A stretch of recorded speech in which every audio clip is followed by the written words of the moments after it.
Okay, on to the Champions League. That came quick, didn't it? It's only mid-September. We've had 4 league games, international break, and we're already starting the Champions League. And it's this newly revamped league phase again. The one where we did so brilliantly last season and then were rewarded by drawing the only other team in the competition as good as us. And we all know what happened there. Anyway, they've tweaked it a bit this season. It doesn't change what would have happened last season though, by the way. But this season, if you finish in the top 2, you then play all of the 2-legged knockout games away from home first and in your home stadium second. So that's a benefit. That's a good thing, I think. Although it doesn't change who you might play, because that's still a lottery depending on where everyone else finishes. And the other thing that remains the same as last season is if you finish outside the top 8 and you don't get eliminated, that is, you then go into a 2-game playoff. So best case, make the top 2. Worst case, make the top 8. And then you don't have those 2 extra games, which none of us want when we're on a quest to win as many trophies as possible. And so it's the opening game against those masters of the dark arts, Atletico Madrid. The good news is that it's at home, because I wouldn't want this game to be away in their stadium. And especially the fact that we're playing the Merseyside derby like 62 hours after we finish this game. I'll talk more about that in a bit. So we have no travel day in between those 2 games, which again is a good thing. As for Atletico, we know exactly what to expect. Make the game ugly, defend, keep it tight, and trying to nick a goal every now and again. Flow and attractive football, they don't do. And they haven't done for a long time under Diego Simeone. So, how are Atletico doing at the moment? Well, they're 4 games into their season as well. And in contrast to our perfect start, 4 wins out of 4, Atletico just got their first win of the season at the weekend in their 4th game. And remember too that in pre-season they played PSG and were absolutely thumped 4-0. And they only had 25% possession in that game. And PSG had 11 shots on target. So as far as their league games have gone this season, their only win was this weekend against Villarreal, where they had 8 shots but only 3 on target. They won the game 2-0, so they scored with 2 of their 3 shots. Prior to that, they'd opened their season with a 1-1 draw against Alaves, a 1-1 draw against newly promoted Elche, and a 2-1 defeat away at Espanyol. None of these teams are big hitters, and he couldn't beat any of them. Against Alaves, they had 6 shots on target. Against Elche, they had 6 shots on target. And against Espanyol, they only had 4. So they're averaging 6 shots on target across the first 4 games. And this is against mediocre opposition. Espanyol and Alaves finished 14th and 15th respectively last season. And Elche were newly promoted. Villarreal have been their only real test so far this season. That's the one they won. They both finished with the same number of points last season, joint 4th in La Liga. So right now, Atletico, after 4 games, sit in 11th place in La Liga. Played 4, won 1, drew 2, lost 1. They've only scored 4 and they've conceded 4. They're also going through a lot of change at the club. They had an overhaul of the squad in pre-season. They spent, which is a big number for them, 100 million euros on good but not marquee players. They bought them from the likes of Feyenoord, Villarreal, Real Betis and Napoli. The biggest signing for 42 million euros is attacking midfielder Alex Baena, I think it's pronounced, from Villarreal. But he's just undergone surgery and is out for this game. What's also been interesting about Atletico over the last couple of seasons is Simeone's moved away from that blanket defence game that he had for so many years and has gone to a more possession-based game. So Atletico, across these 4 games so far this season, have averaged 61% possession, which is high for them. And against Villarreal, the other good team they've faced, they had 61% possession, 623 passes, and a 90% pass accuracy. So it shows they're pretty good at controlling possession and making good use of the ball. Now, Liverpool against Burnley had 697 passes and 81% of the ball. We are averaging, again, Burnley's a bit of an outlier, but we're averaging around 60% possession ourselves across the 4 games. So both teams have got a possession-based games and are going to want to control the narrative of this one. Having said that, this game is away at Anfield, and I just cannot see Simeone trying to weave nice patterns through the Liverpool team. It's not how he does it. I fully expect he'll revert to type in this one and become much more defensive. Probably still try to keep possession, but it'll be a much more defensive type of display. Their most iconic player is, of course, Antoine Griezmann, but he's now 34 and a half, and he's been a bit part player so far this season. He's either come on as a substitute or he's been substituted. In his heyday, in his first stint at Atletico, Griezmann scored over a goal every 2 games. He actually scored 94 goals in 180 games.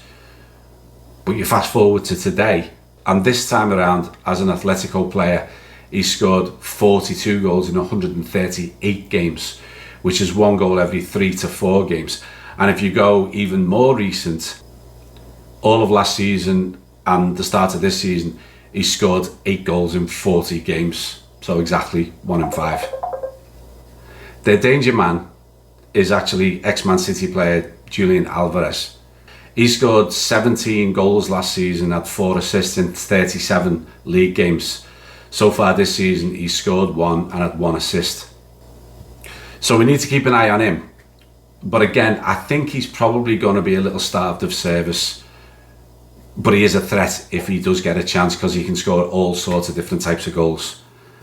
Of course, while Atletico cannot be compared to Burnley, the far better team than Burnley, but in terms of defensive stability, they can be compared.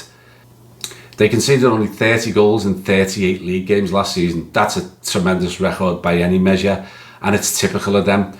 They generally concede less than 1 goal per game on average across entire seasons, and last season was no different. This season they've left 4 in 4, which is exactly the same defensive record as us, and we're supposedly struggling with our defence. So enough about them, on to us. 4 wins out of 4, maximum points. We've scored 9 while conceding 4. Don't forget, Atletico have only scored 4 while conceding 4. And those 4 were in our first 2 league games, and we've had 2 clean sheets since. Now, in terms of this media rhetoric that our defence has struggled, this is interesting. Arsenal had 1 shot on target in that first clean sheet we had. Burnley had 0. Newcastle had 3. And Bournemouth had 3. So in the 4 league games we've had so far this season, we've limited the opposition to a total of 7 shots on target across 4 games. Which is pretty phenomenal. And that's including 2 games against 2 of the teams currently sitting joint second in the Premier League. So what about the lineup? Well, I think I've pretty much figured out that Arne Slot does not take unnecessary risks in especially Premier League and Champions League games with respect to rotation. He's pretty loyal to those he considers the first choice 11 in these big games. So with that said, I think it's going to be this. Alisson will start in goal. Virgil and Ibu are clearly our first choice centre-back pairing, and will both start, I'm sure. Midfield, Gravenberch, Szoboszlai and Wirtz. Now, Alexis McAllister came off injured, but Arne's made it very clear he's managing his game time at the moment. So the fact that he's still not fully up to speed, and the fact that he got a slight knock, which thankfully isn't that serious, but I think it means he sees some action a bit later on in the game. As for Curtis Jones, don't even know what's going on with him. Mystery illness. I tried to figure out what it was, but I couldn't find anything about it. But no matter what, he's not going to come back into the team after being completely out the squad against Burnley. Up front, I think it stays the same. I think Gakpo, Ekitike and Salah. Alexander Isak will get his first minutes, and he said he's probably good for 45. I'm guessing he'll probably come on for the last 30 or so. I think YNWA's chomping at the bit to see if Cody Gakpo can up his game from what we've seen from him recently, where he's been a bit peripheral. And of course, Mo will start. Remember, there is no Chiesa in the Champions League squad. He was left out. That leaves the two sort of unknowns, at least in my predicted lineup, and that's the two fullbacks who will get the nod.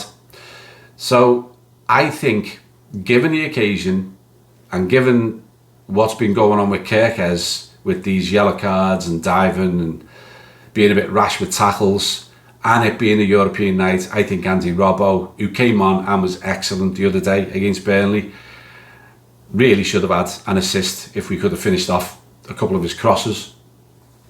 I think Robbo gets the nod in this one, and I'd like him to get the nod in this one. On the other side, Szoboszlai is going to be back in midfield, and I think this is the game where we see one of the regular established right backs coming back in. I think it's going to be Conor Bradley, and that's simply because he's had more game time. He's played for Northern Ireland in the recent internationals, whereas Frimpong did not play. He didn't even travel on international duty. So I think Conor Bradley starts, Frimpong comes on as needed towards the latter part of the game. So the team is Alisson, Robbo, Van Dijk, Ibu, Conor Bradley, Gravenberch, Szoboszlai, Wirtz, Gakpo, Ekitike and Salah, with lots of cameos, and the most exciting one, and what a roar it's going to be when he comes on, is going to be Alexander Isak. So this is not going to be an easy game. I do think, as I've already said, Atletico's approach will see us on the front foot throughout. And I also think that with this game being a European game rather than the blood and thunder Premier League games, I think you're going to see Florian Wirtz really sparkle in this game. I think he's going to get that little bit extra time, and it's going to be a game that he's more used to in a sort of European approach rather than a Premier League approach of teams. And it'll do him the world of good if he can have a top class game against the likes of Atletico, so that he can move his game onto a new level, which is coming. I keep saying it, but it is. He's just a matter of games away from being the one who controls the games, starting on Wednesday. And of course, it's a night game under the lights at Anfield, and it's the opening game in Europe. There's nothing like it. There is no experience like it in the world that compares to a European night game at Anfield. So the crowd will be up for it, and they'll be roaring the team on from the very first minute. And I'd love us to go all gung-ho and attack them and, put them to the sword. And after 20 minutes, they're bamboozled. But I don't think it's going to be like that. I think it's going to be an Arne Slot controlled approach to this game. Build our way into the game, slowly but surely overwhelm Atletico, wear them down and get the win. And I fully expect that we're going to win this game. I'm going to go for 2-0. I don't normally do score predictions, but I'm going to go 2-0. I think Atletico will lack ambition going forward, and I think we've got the tools to unlock them and get a couple of goals.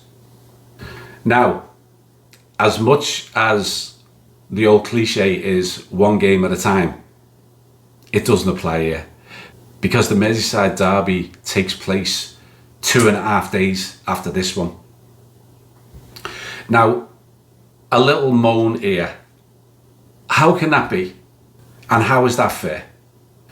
The sports scientists say that full recovery after a 90-minute game of football takes 48 to 72 hours.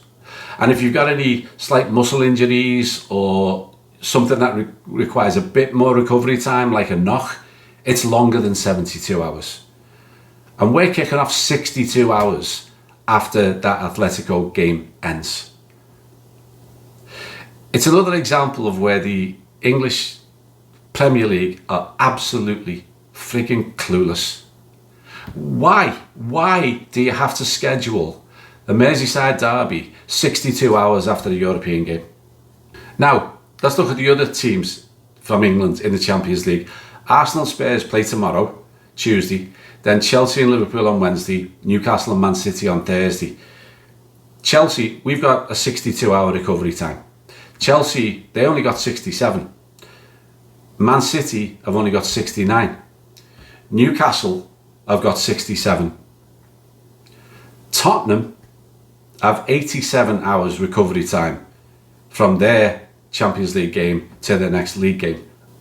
Arsenal have 114 hours of recovery time before they face Man City, who've only got 69. So they've got 2 more full days rest before they face Man City than Man City have.